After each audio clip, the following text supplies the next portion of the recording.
You're looking at food like a kale salad. These are dippable cannolis, something called a pizza bun, and this kind of quality food all came from a food truck. It's garbage versus baseball, why some parents say Bay City is putting their needs in the trash. The intense action continues here throughout the weekend. The top 87 out of 160 teams here will make their way to Worlds in Detroit. That is later this month. By the time the firefighters come here and get their gear, it'll take them 11 minutes to get to the call. But if someone was actually stationed here, they'd be able to cut that down to just 4 minutes.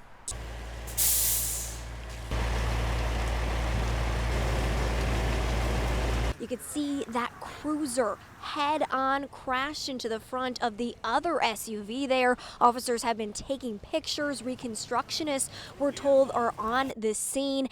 As for who passed away in this crash, we don't know the identity of this person. They're working to contact family, and we expect to hear more from the Michigan State Police. Let the people vote! Let the people vote! Let me vote, the chant that was heard in front of the Hall of Justice Wednesday morning. People in support of this initiative, brought forth by the group Voters Not Politicians, say the state of Michigan should let voters decide how their districts are shaped. Now, not only does she have a new set of teeth, she's got a second chance to live a more confident life. But I think now I can smile bigger, brighter, and and be beautiful.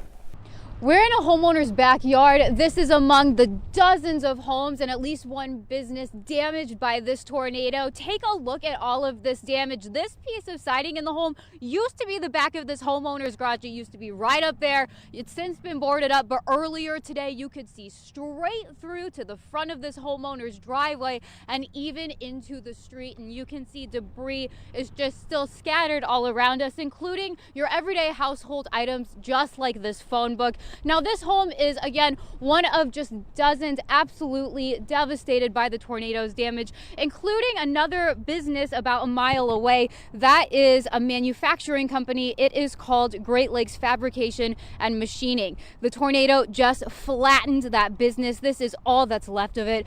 This is Julian Flores, and over here is Dylan Steele.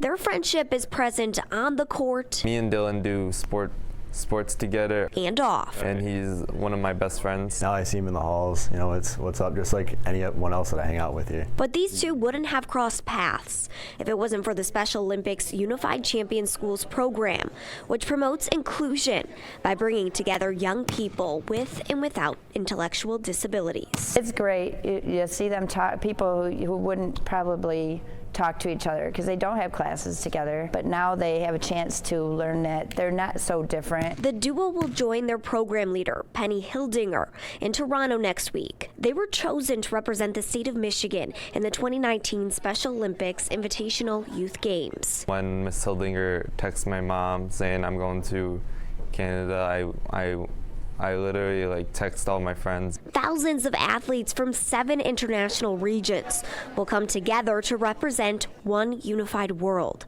It's another way to show these kids they're not so different and that anyone can be a leader. To Julian, being a good leader means he's being a good friend. He says the best leader he knows, that's Dylan. In my opinion, he's one of the best leaders. And little does he know, Dylan sees a leader in him too. Especially at our most recent volleyball tournament, watching him out there actually participating and stuff, it's something just really phenomenal.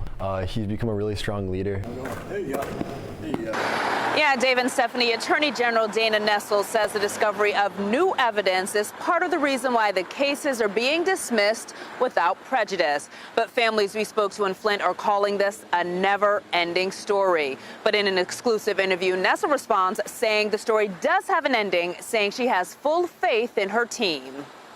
I knew that they would be thorough and comprehensive and that they would be ethical in their approach. Attorney General Dana Nessel speaks highly of Solicitor General Fadwa Hammoud and Assistant Attorney General Kim Worthy. You may remember earlier this year, Nessel replaced the Flint Water prosecution team with those two. In this January press release stating the cases cost the taxpayers millions of dollars, but many now questioning how much more this recent move will cost. According to the most recent numbers available tabled from the state fiscal agency, the AG's office has paid $8.1 million for legal costs related to the crisis. And the total cost of this case so far, $30 million. What's the price of justice for a city of nearly 100,000 people? And the thing is, we have to be fair. We want to make certain that every person that needs to be held criminally accountable is, but also that we're not prosecuting people who have not actually committed crimes. Nessel says, admittedly, the cost is upsetting. I was very critical, and I have been very critical from the very start about this, prosecutor for pay. I don't subscribe to that. I think you use career civil servants in order to prosecute these cases, and that's what I've done. She says unlike the former prosecutor Todd Flood, her team is not being paid by the hour. There is no political bias involved. It is only going to be based on the evidence, the facts, and the law. But will families in Flint ever see justice? I absolutely believe that they will, and that's what we're doing right now.